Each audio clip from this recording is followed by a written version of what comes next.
आज हम class 9th में विषय सामाजिक विज्ञान के तहत विषय भूगोल में जो पाठ 2 चल रहा था भारत का भौगोलिक भौतिक स्वरूप, उसका कुछ अंश शेष रह गया था, उसके बारे में आज पढ़ते हैं। अभी तक हमने आपको 2 पॉइंट पढ़ा दिए थे।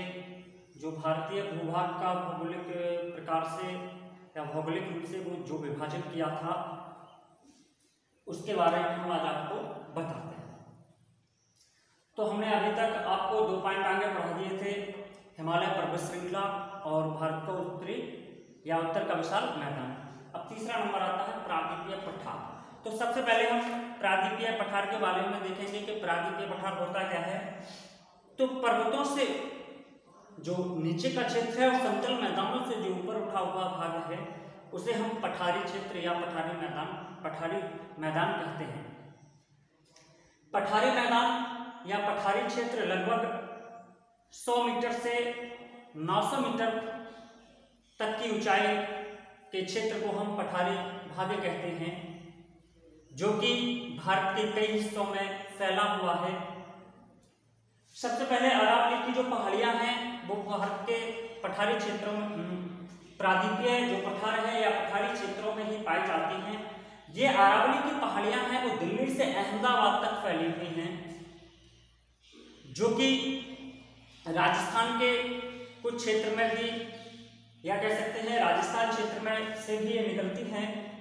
तो राजस्थान का जो माउंट आबू है वो लगभग इसी पर ही स्थित है, माउंट आबू, जो कि इससे क्वेश्चन भी बनता है कि जैन धर्म का जो दिलवाड़ा जैन मंदिर है वो माउंट आबू में ही स्थित है। कहाँ पर है? राजस्थान में ही है। अगला आता है मालवा का पठार। ये मालवा का जो पठार है अग्नि शैलों से ही बना है, अर्थात हम कह सकते हैं सीधी बात यह है कि जो ज्वालामुखी से लावा निकला हुआ था उस लावे से ही वह लावा ही आगे चल करके इस प्रायद्वीपीय पठार का रूप ले लिया, जो कि ग्वालियर की पहाड़ियां हैं। देखा हो शायद किसी ने, ग्वालियर की जो पहाड़ियां हैं वो काली रंग की हैं, अर्थात कह सकते हैं कि उनमें जो रंग कालापन हुआ है वो मात्र लावे के द्वारा ही वो पहाड़ियां निर्मित हैं, इस कारण से उनका रंग काला होता है। अब आता है प्रायद्वीपीय पठार का भौगोलिक महत्व क्या है। इसके अलावा भी कई और पर्वत श्रृंखला है, जैसे विंध्याचल पर्वत श्रेणी है, सतपुड़ा है, ये सभी प्रायद्वीपीय पठार में ही स्थित है। और प्रायद्वीपीय पठार भारत के उत्तर के जो विशाल मैदान हैं उन क्षेत्रों में भी आपको मिलेगा, लेकिन राजस्थान, पंजाब, हरियाणा के क्षेत्रों में भी मिलेगा। इसके साथ ही दक्षिण भारत में भी अगर चले जाए, कन्याकुमारी में, केरल है, कर्नाटक है, यहाँ पर भी प्रायद्वीपीय क्षेत्र आपको मिल जाएगा, या इस क्षेत्र को भी प्रायद्वीपीय क्षेत्र कहते हैं। जबकि प्रायद्वीपीय जो क्षेत्र है उसका रूप कई जगह त्रिभुजाकार भी है। जैसे हम दक्षिण की ओर जाते हैं तो देखते हैं दक्षिण की ओर जाने पर क्षेत्र सकरा होता चला जाता है, मतलब इस टाइप से दक्षिण की ओर जब जाते हैं तो इस टाइप से क्षेत्र सकरा हो जाता है। इस प्रकार से तो हम कह सकते हैं कि यहाँ पर दक्षिण की ओर जाने से इस प्रायद्वीपीय पठार की जो चौड़ाई है वो लगातार कम होती चली जाती है।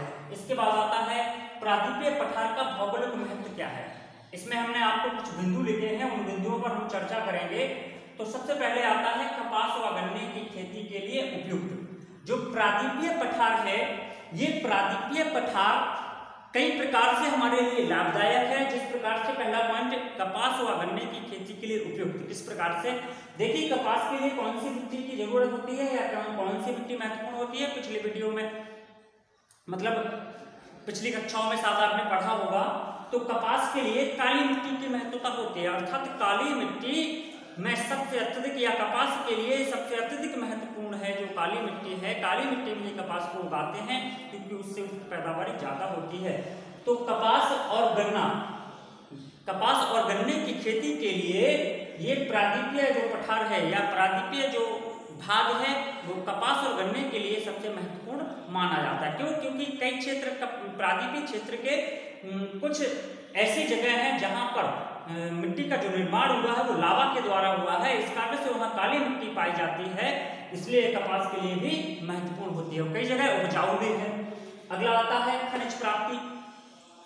प्रायद्वीपीय क्षेत्रों में अगर हम देखें तो प्रायद्वीपीय क्षेत्रों में खनिजों की भी प्राप्ति होती है। जैसे हम दक्षिण में चले जाएं जैसे बुंदेलखंड का पठार सुना होगा, बुंदेलखंड का पठार, बुंदेलखंड का जो पठार है वहां पर भी देखिए आप बुंदेलखंड में खनिज की प्राप्ति होती है। दक्षिण भारत में भी आप चले जाएं तो दक्षिण भारत में भी आपको खनिज मिलते हैं, जैसे लोहा, मैग्नीज, अभ्रक, तांबा आदि मिल जाती है।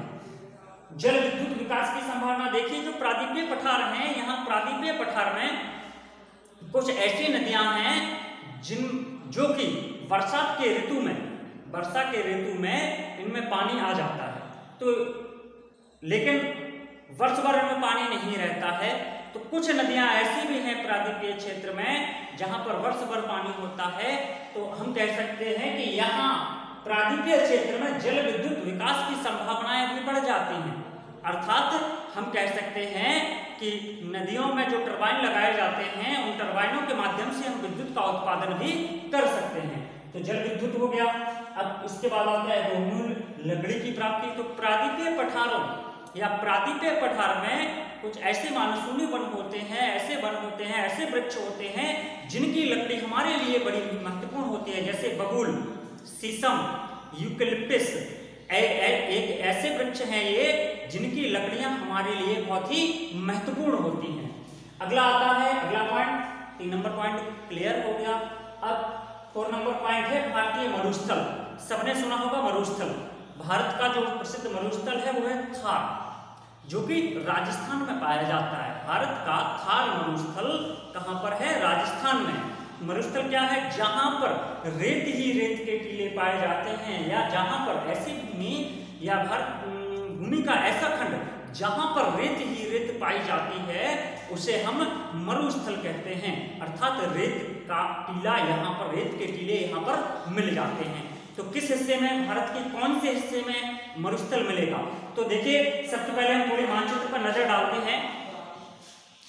मानचित्र पे देखें, आपको मानचित्र से पता लग जाएगा कि हम मरुस्थल को किस दिशा में आपको संकेत करते हैं। तो देखिए, थार का जो मरुस्थल है, ये थार का मरुस्थल राजस्थान के किस क्षेत्र में? पश्चिमी क्षेत्र में पाया जाता है थार मरुस्थल। राजस्थान का जो संपूर्ण राजस्थान में थार मरुस्थल नहीं है, संपूर्ण राजस्थान में रेत नहीं पाई जाती। मात्र जो रेत के टीले या टिब्बे होते हैं वो मात्र पश्चिमी, जहां पर पाकिस्तान बॉर्डर है वहीं पर थार मरुस्थल है। और ऐसा नहीं है कि मात्र भारत में ही या भारत के राजस्थान में ही थार मरुस्थल हो। थार मरुस्थल तो पाकिस्तान के पंजाब प्रांत में भी आपको मिल जाएगा। अर्थात पंजाब में भी मरुस्थल है, थार मरुस्थल नहीं कहेंगे उसको, मरुस्थल कहेंगे। अर्थात रेतीला जो क्षेत्र है वो पंजाब, राजस्थान, पाकिस्तान के पंजाब में भी मिल जाएगा। अब देखिए, राजस्थान में ये जो हम आपको उंगली से बता रहे हैं, संकेत कर रहे हैं, यहाँ पर थार मरुस्थल है, अर्थात कह सकते हैं रेतीला क्षेत्र है। इसके अलावा भी पंजाब, हरियाणा और गुजरात के आंशिक भागों में भी या कुछ क्षेत्रों में जहां राजस्थान की जो सीमा से लग रहे हैं, देखिए पंजाब की ये सीमा राजस्थान से लग रही है, हरियाणा की ये सीमा राजस्थान से लग रही है, इसके बाद गुजरात की ये सीमा राजस्थान से लग रही है। तो इन क्षेत्रों में भी रेतीले क्षेत्र पाए जाते हैं, या कह सकते हैं कि रेतीला क्षेत्र राजस्थान के साथ साथ पंजाब, हरियाणा और गुजरात में भी मिल जाता है। अब आते हैं यहां पर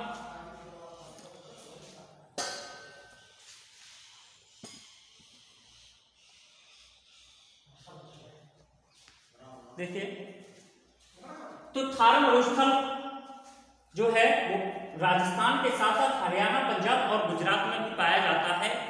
यहां पर थार मरुस्थल पर खेती करना असंभव है, अर्थात यहाँ पर खेती नहीं होती, किसी भी फसलों का उत्पादन नहीं होता है। मात्र यहाँ पर कुछ कटीली झाड़ियाँ हैं, वो झाड़ियाँ ही यहाँ पर उगती हैं। ऐसी झाड़ियाँ जिन्हें पानी की बहुत आवश्यकता नहीं होती है, कटीली झाड़ियाँ ही थार के रेगिस्तान या कह सकते हैं मरुस्थल में उगती हैं। इसके अलावा इसकी जो रेत है इसमें बाष्पन बहुत अधिक होता है, अर्थात नमी की कमी पाई जाती है। थार मरुस्थल जो है, भारतीय मरुस्थल या थार मरुस्थल में रेत में बाष्पन दर ज्यादा होती है, इस कारण से इसमें नमी पाई जाती है। अब कई बार ये पूछ लिया जाता है कि थार मरुस्थल में कम वर्षा क्यों होती है, या थार मरुस्थल में कम वर्षा के कौन कौन से कारण हैं? तो इसमें 2 कारण हैं।